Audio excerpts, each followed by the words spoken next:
Hey, Sugarfoot. Welcome to another episode of the Melanin Mayhem podcast, hosted by your favorite country girl, Renee Davis. If this is your first time frolicking in the fields of mayhem, let me be the first to welcome you to the foolish, felonious fuckery that is the subject of this podcast. I bring you the stories of some of the most audacious, diabolical, and downright heinous crimes committed by some melanated baddies that, in most cases, we didn't know nothing about, or we didn't know the whole story. Let me tell you, the country girl's mission in life is to dispel this pervasive myth in our community that there are certain types of crimes that black people don't commit. Because we do, we've been doing it, and if you ain't careful, you could fuck around and find out the hard way. And we can't have that. Oh, no. Okay, New Orleans Nation, now that we have properly welcomed our guests, what's up, cousins? Lord have mercy, I have missed me some you. But you know what? Since we've been apart, your girl been in the kitchen cooking up some of that good. And if you are a member of the private discussion group on Facebook, you got a little preview of what's on the menu. We're going to get into that a little bit more at the end of the pod, because right now, we got business to attend to. All right, H-Town, this week we are headed your way. Our mayhem maker crashed out real bad in Houston, Texas in the early 90s. And I'm going to tell y'all all about it. This week is a cautionary tale about being aware of your surroundings and knowing and understanding that some of us ain't wrapped too tight. This punk ass nigga we gonna talk about today, he is a super serial offender. I'm talking 4 murders, 2 rapes, and 8 robberies. And that's just the ones we know about. Ooh, honey, this motherfucker was booked and busy. And every day he woke up and chose violence. I mean, anybody could get it anywhere, anytime. Baby, when I get through running down this nigga's greatest hits, I promise a new fear will be unlocked. And every time you get out your car, your head gonna be on a swivel. But that's a good thing anyway. Let's not belabor the moment. Bring it to the front of the congregation. This week's Melanin Mayhem maker is Mr. Franklin DeWayne Alix, a.k.a. OG Debo.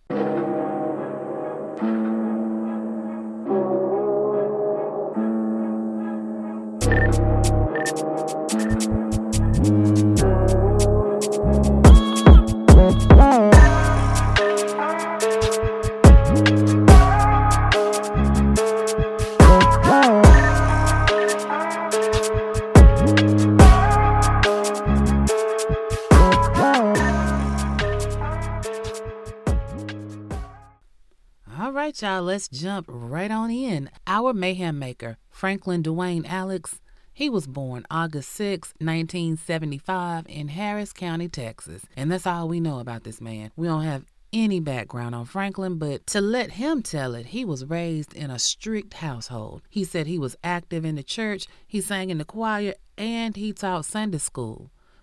Well, I don't know what the hell went wrong, because he left the church to be criminaling out here in these streets. And ooh, child, when I say criminaling, I mean criminaling with a capital C. This nigga forgot all them good sermons and all them good commandments. I mean, I guess he called himself dipping his toe into the crime pool at the tender age of 17 when he took the bus. No, I literally mean he took a bus. Yes, New Orleans Nation, our boy Frankie, in September of 1992, this nigga stole a Alamo shuttle bus. What? Sir, not only did he steal the bus, he took the cops on a 10-minute high-speed chase before they got his little ass. But you know, instead of throwing the book at him, they only gave him 6 months to do. And it wasn't enough, because baby, as soon as this nigga feet hit free ground, he was back at the bullshit. Because you know, if they'll shenan once, they will shenan again, and did. So he gets out and he lays low for about a week, because the nigga got out of jail in March, and on April 8th, 1993, tell me why he steal this lady Caprice Classic out her driveway. Now, of course, she calls the police because her car is missing and she was fixing to go somewhere. She reports her car stolen, and Houston PD do what they do. Later that night, they see her car and Franklin is driving it. Baby, they pull that ass over and promptly arrest him. This time, they give him 3 years for borrowing somebody's car without permission. So 3 years to do is 1996 when they let that ass out. And I don't know, because when I read this, I was like, somebody was either having a bad day or it was a slow crime day in Houston. Because on July 11th, 1996, Houston PD stops Franklin for jaywalking. Now, I know it's a law or something. You know what I'm saying? We've all heard about jaywalking. But I thought it was one of those laws that, cops just never enforce. Well, like I said, it must have been a slow day because they grabbed Franklin's ass up. And when they searched his fresh out of prison ass, they found that blicky on him. Well, now they was on some fuck that jaywalking. We want to talk about the gun. They charge him with illegally carrying a weapon, and then they give him 70 days to do in the county jail. Well, as soon as he gets out, he, drops off the radar for about a year. We'll call it a year. He drops off the radar for about a year. But baby, when he jumps back off the porch to just let it all hang out, it was all bad. I'm talking about all bad. Just ask 41-year-old Gregorio Ramirez, because he was the first one to get got on August 8th, 1997. I guess since Greg got, we can't ask Greg shit. Well, let me tell you, he caught Greg minding his own business outside of his apartment. Greg just trying to come in, get it. I don't know, maybe he was coming from work. Who knows? But he was minding the business that pays him. Tell me why Franklin pulled out that peace be still on this man, robbed him of his shit, and took his life. Ooh, if you gonna rob the man, he gave you everything he had. It wasn't enough. You didn't have to shoot this man and kill this man, but he did. And he was not through, because a few days later, on August 15th, 1997, this crash test dummy has borrowed somebody else's car without them knowing it. As if that wasn't bad enough, he gonna go to the gas station and get a little gas. Ain't nothing wrong with that. You got a car, you have to get gas. Well, Franklin pulls up at the Sunmark gas station, pumps some gas, and then he leaves without paying. Now, some of y'all might be a little too young to know this, but we talking 1997, and this was still during the time when the pumps would be on. You just pull up, you pump first, and then you pay later. And that was the thing until motherfuckers started running off without paying, which is why now we have to pay before we pump. Well, the owner of this particular Sunmark gas station saw Franklin pump that gas and leave without paying him. Oh, and he was not pleased with that bullshit. Oh, he wanted all his money. So it just so happened that the traffic in front of the gas station was stalled. Wasn't nobody moving. So Franklin had just pulled out, and he is still right in front of the gas station. Well, Mr. Gas Station owner is feeling kind of froggy. He finna go get his money from Franklin. Bad idea, sir. He runs up to the car. He tells Franklin to run him his money for his gas. Baby, y'all ain't gonna believe this. Franklin gets out of the car like he finna pull his wallet out or something, but instead of paying the man, he gave that man a 2-piece and a biscuit, laid him out in front of his own damn gas station. Debo, I took that gas. This is my gas. And then Franklin gets back in his stolen car and drives the fuck off, leaving the doggone gas station man in the middle of the street with his feelings, his ass, and his ego all bruised up. Franklin is not done. Like every couple of days, Franklin got to do what he do. Well, on September 2nd, 1997, this nigga Franklin is out joyriding again. Who knows whose car he has misappropriated this time? Well, Franklin driving, he's not paying attention and definitely not giving a fuck. He mess around and he bumped this lady car in the parking lot of yet another apartment complex. Well, this woman, she pops out the car, ready to get the insurance information. Y'all tell me why Franklin grab her up and throw her on the ground and put his pistol to her dome and robs her. Man, you just hit this woman's car, strong-armed her, and now you got her down on the pavement with a pistol to her head. And she just screaming. She just hollering, "Oh, don't kill me."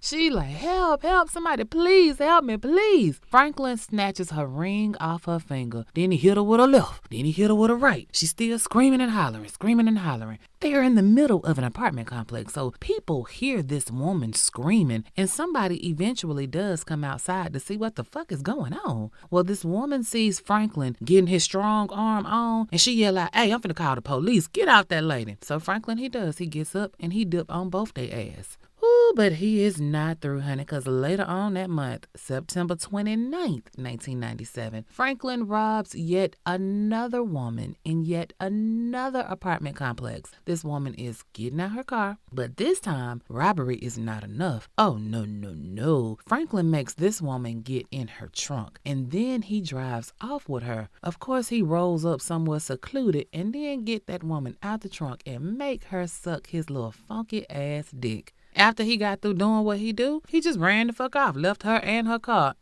Just traumatized for life. But he off into the sunset. But definitely not through by a long shot, because October 5th, this is just a couple of days later, a man by the name of Salamwi Tawold, and I'm assuming he is a foreigner. That sounds like one of those good old not born and bred in America names, but who knows? Either way, we're going to call him Sally. Sally was shot to death in yet another Houston apartment complex early in the morning on October 5th. Again, going about his day, coming or going, not paying attention. He lives in this apartment complex. Franklin has rolled up on him and strong-armed him out his shit and then shot this man and took his life. Just senseless killing, serial killing. Do you see the serialness of it all? Because guess what? Oh, Frankie, he not done, baby. Because a week later, October 13th, 1997, yet another Southwest Houston apartment complex finds Franklin roaming around the parking lot. This time, he run up on a random man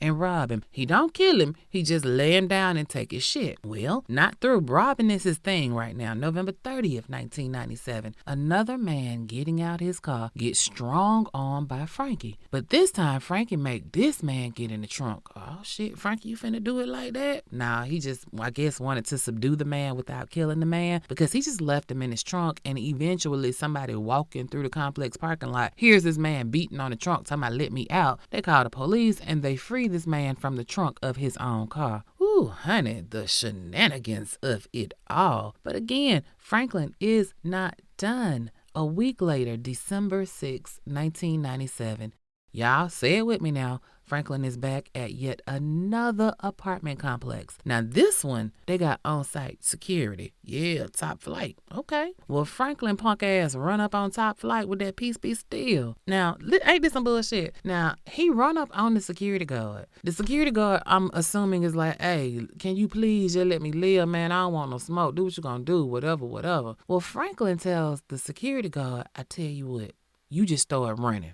And I'm sure the security guard was like, okay. And he did just that. The security guard takes off running. Do you know this punk ass motherfucker shot that man in the back? Ooh, but top flight must have had a praying grandmother, because thankfully he lived. But later on that same day, Frank wasn't done with his felonious fuckery. Oh no, honey. He lays down yet another man in another apartment complex. Don't put no lead in him, but just took his shit and then dipped. Now on December 19th, 1997, Franklin is ransacking the office at another apartment complex. This time, the top flight employee walks in on Franklin rummaging through the drawers and shit. So they, of course, doing their job. Excuse me, sir, what are you doing? Franklin jumps up, grabs this woman, and baby, shoots her in her face.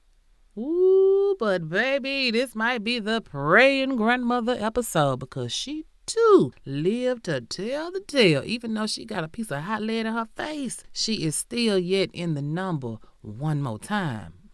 Praise him. Won't he will? Will he won't? So we roll into the new year. It's 1998. Y'all think Franklin gonna turn over a new leaf? That was maybe his New Year's resolution or some shit? Because now he takes this shit to a whole nother level. It's January 3rd, 1998. Franklin is rolling around an apartment complex. This time he catches 19-year-old Carol Bridgeford as she is getting ready to go in her apartment that she shares with her parents and her brother. He makes Carol get in the trunk of her car. So this time he takes Carol to an ATM. He want her to pull money out the bank. Well, Carol's like, hey, I ain't got no money in my account. My shit overdrawn like a motherfucker. You know what I'm saying? Hey, we can't even practice. I ain't got shit for you. But she was like, hey, if we go back to my house, you can have whatever you want. We got a lot of electronics and stuff. You can get that shit and take it and go pawn it. And so Franklin was like, all right, bet. But before we go, I got a little something I need to do. And then he begins to rape this baby, 18-year-old Carol. So as if that wasn't enough, after he gets through with the reparation of it all, he put Carol back in the trunk to ride back to her apartment. Whoo, woo, woo, woo. He drives back to Carol's apartment, grabs her out of the trunk, then makes her take him into her house so that he can indeed rob the place, which he does. He takes 2 televisions, a VCR, a Nintendo, and some stereo equipment. Well, in the middle of him taking they shit, her brother comes home, 23-year-old caramel cutie. Ooh, his name was Eric Bridgeford. And Eric comes home. He got a friend with him, right? Well, they walk in the middle of them being robbed. Eric is 23 years old. He's also a black man. He, of course, is going to defend his sister. Hey, man, get up out my sister. What the fuck is you doing? Blase, blase, blase. Then he see that peace be still. And Franklin is like, oh, what you say? What that was you had said? And so Eric and his friend, they take off running, trying to get away. Franklin, punk ass, pops Eric in the back as he's trying to run. Oh, sent him clean to the room. Eric died of a gunshot wound from a .380. And later on that night, Franklin strong arms another bit. Like, do y'all see the serialness of it all? Do you see the can't stop, won't stop of it all? Because, baby, the very next day, after killing Eric, raping his sister, robbing his house, and strong-arming another person later on that night, the very next day on January 4th, Franklin wake up on that bullshit. Instead of starting the day out with some Wheaties, he started out by robbing a man that was just trying to walk in the front door of his townhouse. And the day is just getting started. Franklin still got some more fuckery in store. Later on that same day, young man named Christopher Thomas was literally minding his own damn business, just sitting in his driveway, sitting in his car, listening to some music. Because y'all know sometimes the car is the only place where you can get a peace of mind. You know, get away from your people for a minute. I know I have sat in my driveway and took me a little minute before coming in the house and dealing with house shit. So 34-year-old Christopher is just out there bobbing to the beat. And the next thing you know, he in the middle of a stick-up. Franklin telling this nigga to run his pockets. And Chris like, shit, all I got is my keys. I'm just chilling, man. My wallet in the house. Franklin was not appreciative of that and turned Debo all the way. Took Chris' chain and then popped one off. Man, cut Christopher's water completely off. Man, they finally, at this point, because this is January 4th, they finally yoked Frank's ass up 2 days later on January 6, 1998, bringing his 6-month run of shenanigans to a screeching halt. When they searched him, when they found him, tell me why he had Christopher's chain on him. Sir, okay. They put Franklin in a lineup, and one by one, all the robbery victims, all the rape victims pointed his ass out. Now, Franklin was feeling generous, apparently, and he offered to take the police to where he had hid the pistol that he shot Eric and Sally and Christopher with, and he did that shit. And when they got him back to the station and they continued the interrogation, he actually copped to killing Eric Bridgeford. But when it came to his sister, he said that his sister gave up the goodies consensually. This motherfucker actually said, she told me if I didn't kill her, I could take the TV. Nigga, that ain't consenting. The fuck is you talking about? Ooh, honey.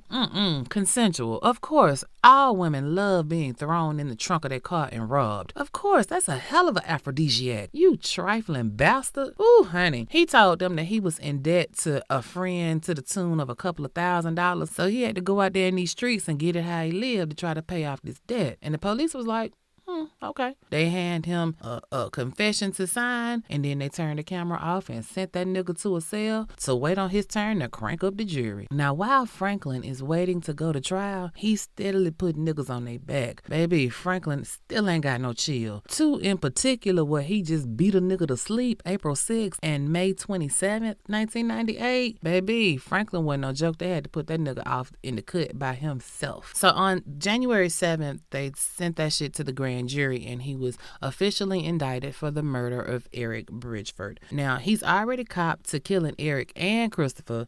Let it be known that his dick did come in contact with Eric's sister, and maybe he knew something about a couple of them robberies. He stood on his shit now. He ain't give a fuck. And I found out the reason why. Besides him being just a murdering murderer that murders and a raping raper that rapes, because that shit just in him, he also got a habit that's fucking up his brain. This nigga like to smoke what they call, in Texas, they call it fly. You might know it as wet or sherm. Now, I didn't know what fly was because I'm not up on all the narcotics and things out there, seeing as how I only indulge in that which comes from a seed. And imagine my surprise when I found out that one of the ingredients in fly is marijuana. And my first thought was, wait a minute, well, why he so turned up off smoking some Mary Jane? It should be the exact opposite.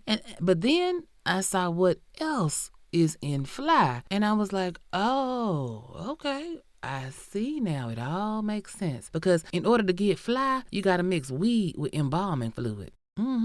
Embalming fluid? Yeah. Apparently that's a thing. And I went down a whole rabbit hole, and sweet black Jesus, I just don't understand. You ingest embalming fluid and the side effects are confusion and paranoia and delirium, violent behavior, psychosis, volatile mood swings, memory loss, cognitive impairment, psychological disorders, and permanent damage to the brain and your vital organs. Man, that's worse than them side effects they run in the background on these legal drug commercials. And I remember Pac, he used to rap about niggas on Sherm. I knew he was talking about Sherm. I just didn't know what Sherm was. Baby, embalming fluid? Let me tell you something. Motherfuckers will do any kind of drug. You hear me? Permanent brain damage, organ damage. Of course, if you're putting the shit that go into a corpse in your living body, probably gon' fuck you up. I mean, the embalming fluid is just trying to get you to where you're supposed to be. Embalming fluid ain't for the living, it's for the dead. Ooh, honey, Jesus be a fence. Well, now it's time to crank up the jury. Franklin goes to trial mid-August of 1998. Now, even though they got Frankie on all this raping and robbing and killing, they only take him to trial for Eric Bridgeford's murder. I guess Texas be like, shit, we can only kill you once. Ain't no need in wasting paper. We know you did it. Now, the prosecution was led by Assistant DA Vanessa Vasquez. She had a stacked deck of shit on Frank. Eyewitness testimony, Eric's sister, DNA. They had that confession straight from the horse's mouth. Vanessa got up and told the jury that Franklin was the poster boy for the death penalty. Okay, Vanessa. Show them hoes you standing on business. Vanessa is Judge Vanessa now. I see you, girl, bossing up. Anyway, that is so not the point. Franklin's defense was, I was looking to rob, not necessarily kill, but you know, once you put yourself in that type of situation, something's gonna happen. You play with a gun, somebody gonna get killed. Nigga, what? We know that. The problem is, your ass like playing with guns, and a lot of somebody's got frizzled fucking around with your ass. Stop it. So during this trial, y'all, Franklin was showing the fuck out. Baby, when I tell you they say he was putting on for the city, he was putting on for the city. Word on the curb is they had to put his ass out the courtroom like 2 or 3 times because he just wasn't gonna stop yelling at and talking shit. The negacity of it all. And the judge was like, I'm gonna tell you what, you not finna sit up here and disrupt my courtroom. We'll tell you what happened, but what you not finna do is stop this thing from rolling on, sir. Escort that nigga from the courtroom, please. And that's exactly what the fuck they did. Baby, this case is moving on, and moving on, that case did. It finally went to the jury, and when I tell you the jury deliberated for about 5 hours before deciding, You did that shit. Guilty on all counts on August 26, 1998. Now, the only thing left to do is to move on to the sentencing phase. Now, Franklin, during the sentencing part of the trial, he got up there and with a straight face told the judge, I'm not saying nothing happened to those people, but I didn't do all of it. Negro, can you please go sit down and don't you say shit else? We done with you. This time it only took the jury 3 hours to come to one accord. They made that shit official on September 2nd, 1998 and scheduled that ass for disconnection. You got to go. So off Frankie's punk ass goes to death row at Huntsville to wait on them to cut that water off. Inmate number 999286. And when he goes to prison, he is only 23 years old. Lord have mercy. And even though Texas is quick with the disconnecting of a bit, the appeals process is automatic. And even in Texas, it takes a little minute before they can get down to the business of unaliving the condemned. But wait, in 2003, it came out that the HPD, I'm talking about the Houston Police Department Crime Lab, was doing some shady shit. Yeah. Had one of them independent auditors come in and check out the scene. Man, what they say made them shut that shit all the way down. They said the employees weren't trained right, the documentation was suspect, the DNA samples was contaminated, and then they went in and retested a sampling of evidence that HPD had done. And out of 102 samples that they did, 23 of them hoes was problematic. Problematic, like excluding people that were originally said to be included. People like Frankie Boy. When they retested the DNA sample from Eric Bridgeford, Mari can tell y'all you are not the motherfucker whose DNA they collected. Now, you know, it really don't matter because, again, Franklin confessed to killing Eric. So while the DNA might have had a mishap, we didn't put nothing on you that you didn't already cop to. Not to mention, his sister was there and pointed your ass out as the nigga that killed her brother. But y'all know, with all death row cases, the appeals process, it rolls on. And they tried to appeal on a bunch of different things, especially now that the HPD crime lab is looking sus, and all that shit was just thrown into the pile of shit that they wanted to gripe about. They said that the medical examiner was unqualified. That was one reason for the appeal. Excuse me, Eric is deader than a motherfucker. Anybody is qualified to say that shit. Next, then they said, of course, the DNA was bogus, and the court was like, me, even without the DNA, you admitted to killing that nigga. Next, moving on. Now, while on death row, Franklin gave a couple of interviews, and in one of them, he admitted to killing Eric yet again. His exact words were, quote, I killed the dude. I wasn't trying to, but I did. The dude wasn't bothering me. I was bothering him. I don't want to die. I'm remorseful, but I won't apologize. And guess what? We won't not kill your ass either. He was still holding on to that lie that somebody else did all the raping and the robbing. Nigga, ain't nobody trying to hear that shit, Otis. They finally gave Franklin DeWayne Alix that hot shot on March 30th, 2010. At the signing off ceremony, there was Eric's people, you know, his sister, his mama. There was Christopher's daddy and his sister. Even though he didn't go to trial, everybody knew that he killed Christopher too. So, you know, they all made sure to be there to send that funky bastard to glory. And on his way out the door, he apologized to Christopher's family only. He said, quote, I've been wanting to apologize to y'all for your son, but they told me not to do it in court. End quote. Now, Frankie also said, I am not the monster they painted me to be. I messed up and I made poor choices, but I ain't raped nobody and I ain't do no drugs. It is what it is, and I got peace in my heart. He said that shit about 6:13 p.m. and 7 minutes later, he was busting hell wide open. And y'all, that is the story of Franklin DeWayne Alix. Ooh, honey, that was a lot, wasn't it? If ever there was a motherfucker that needed their life service disconnected, it was that nigga. I ain't really got much to say that ain't already been said. I mean, I guess what I want y'all to remember is that sometimes we can all get a little hot-headed, right? We want to turn up on a bit. But I caution you to be careful, because it's a lot of people that ain't wrapped too tight. I mean, shit, Franklin wasn't wrapped at all. And clearly you can't just look at a motherfucker these days and just tell right off the bat that they cuckoo for Cocoa Puffs. So I'm going to need y'all to mind your P's and Q's. Think about it. Franklin hit that lady car and she just got out to inspect the damage and ask for his insurance card. Something that people do every day when they're in an accident that's not their fault. And when she did that, Franklin opened up a big ass can of whoop ass on that lady real bad. So watch yourself. Keeping some distance from people is a good thing. You don't know the person that hit you, so don't you get close enough to actually let them hit you. I'm just saying. The other thing I would like to say is that, we're so distracted with trying to live and handle business and whatever. Life be lifing. But we have got to be more aware of our surroundings. That's a must, y'all, especially nowadays. When you getting out your car, you need to survey the scene and make sure don't nothing look out of place. Just something to make sure you ain't missing something out there. We got to pay attention to the person that's just sitting on the curb or sitting in the car or whatever. Same with sitting yourself. If you are sitting in your car minding your business needs to always make sure that the door is locked, especially if you got one of them cars that automatically unlocks your doors when you put it in park or cut the ignition off. Something so simple could keep somebody from snatching your door open and interrupting you when you in concert. Franklin loved to run up on a bitch in the parking lot of an apartment complex. It's a lot of cars in and out, a lot of moving pieces. I would just say that if you are not on the neighborhood app, maybe it might not be such a bad idea to join it. Of course, there is a lot of petty bullshit on it. I'm on mine and I be tripping. But the neighbors are reporting any crimes that's happening in the neighborhood. And sometimes they put up video and still shots, from their Ring cameras. And y'all know the police are the last ones that's gonna tell us there's some shit going on in our neighborhood. So I'm just saying, joining the neighborhood app, keeping up with what's going on in your hood, not a bad idea. This falls under the heading of stay safe, stay vigilant, or whatever it was that the country girl be saying.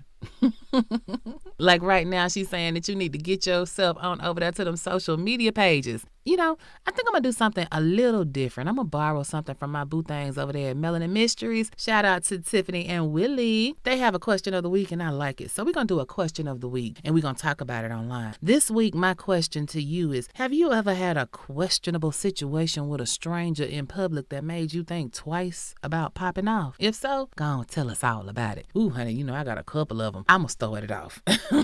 Back in my Freaknik days, y'all, my cousin was talking to some lame ass nigga, right? And he was getting on my last nerves. And in my younger days, my mouth was hella reckless. Ooh, I didn't have no control. That whole Virgo thing or whatever. I was still trying to get a hold to, my mouth. And, I was driving. My cousin was on the passenger side and the dude was in the back seat. So I forget what led to it, but I eventually just started popping off, saying all kind of slick shit because what I really want is for this dude to get out of my car. But, he my cousin friend, so I can't just put him out. So I'm going to jump him off. Ooh, that was a big mistake. So I see the dude sitting up and he leaning closer to the front seat. And my first thought, because I am observant, nigga, I see what you're doing. My first thought was, he about to pop me upside my head. So I'm trying to turn my body so that I can see him and see it coming so I can bob and weave as need be.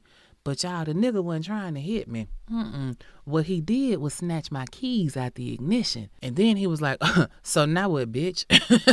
It ain't no fun when the rabbit got the gun. Honey, he was talking cash shit. Not only threatening to beat my ass, but to throw my keys in the sewer. Y'all, I don't even live in Atlanta at the time, so I really need my keys so I can get home. So, I piped all the way down.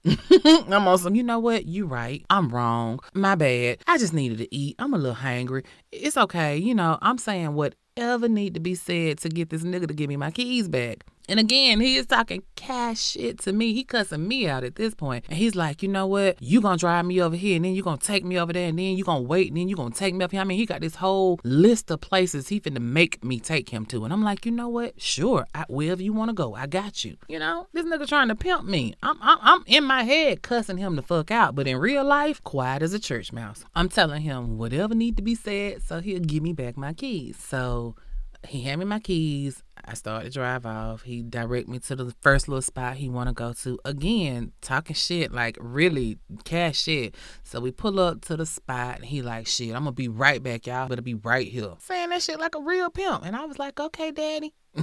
We'll be right here. Honey, as soon as that nigga bent the corner, I was on 2 wheels getting the fuck out of there. Because that nigga was sure enough crazy if he thought I was going to be his personal Uber driver under duress. The devil is a lie. Ooh, honey, but my 20s, I wouldn't relive that shit for nothing. I had a blast, but once was enough. Now, y'all, your turn. Tell me what you did. What happened to you when what had happened was happened. So, y'all know, in the intro, I told y'all that I was in the kitchen cooking up some goodies, and I am proud to announce that your favorite country girl now has merch for the podcast. Yes, hunty, I got t-shirts to start. My site will hopefully be ready to go live by the weekend. Shopify is making me jump through all kind of hoops to get them financials in order, but you know what? I don't care because I need my coins to come to me. Do what you need to do. So again, hopefully this weekend, I'll be able to turn the site on. I will be dropping the website for you to go get your goodies and understand. And please know that there are going to be more to come, but y'all know I'm doing this by myself, so I don't want to overpromise and underdeliver. You know what I'm saying? Right now, it's about 9 shirt designs, and I think y'all gonna like them. I will have a couple more coming based on the feedback I got from the discussion group. Oh yeah, my boo things have already seen a little sneak peek of the shirts, and they let me know a couple of more that they want me to cook up. Facebook discussion group, heard and duly noted. So stay tuned, please. And now, if you in your feelings because you ain't seen the shirts, my best advice to you is to get your booty on over there to the private discussion group and join. It's the Melanin Mayhem podcast discussion group. Otherwise, you can catch me on IG, X, Facebook, and YouTube. I am the Melanin Mayhem podcast or Melanin Mayhem PC. If email is more your ministry, you can reach out at melaninmayhempodcast@gmail.com. This week's New One Nation shout out goes to my girl, Dina K. Smith. She's an around the way girl from the A. Now ask me how I know that. That's because I met her last weekend at a little meetup. That's my boo thing now. Hey girl, hey. Dina left a review on Spotify on the Atlanta child murders episode, and what she said was, "Thank you. I was nervous about this episode because I know when Mayor Bottoms attempted to reopen this, there were mixed reviews, and it went silent quick. I was around 7 to 9 years old when these murders happened. You connected some of the dots for me, shared some things that I didn't know, and it saddens me. I was asking my friends yesterday if they knew what Wayne Williams was convicted for, and they were floored. You got down on this one. Thank you." Oh, and I have to say thank you to Miss Dina. I am so glad you enjoyed the episode. That one, y'all know, was tricky for me. I wanted to make sure I gave y'all some key details that I thought were important and then just open up the floor for more conversation on this topic. And y'all keep talking about this because we still don't have any closure for the Atlanta child murders. No one has ever been convicted. And like I said last week, that's a goddamn shame. Anyway, I think we have taken care of all of the church business, and it's time for me to go ahead and get in the lab and do what I do. Well, until we talk again next week, y'all know the drill. Stay safe, stay vigilant, and above all else, if you stay ready, you ain't got to get ready. It's one love, New One Nation, and the country girl is out of here. Woo-wee, Nana, you did that.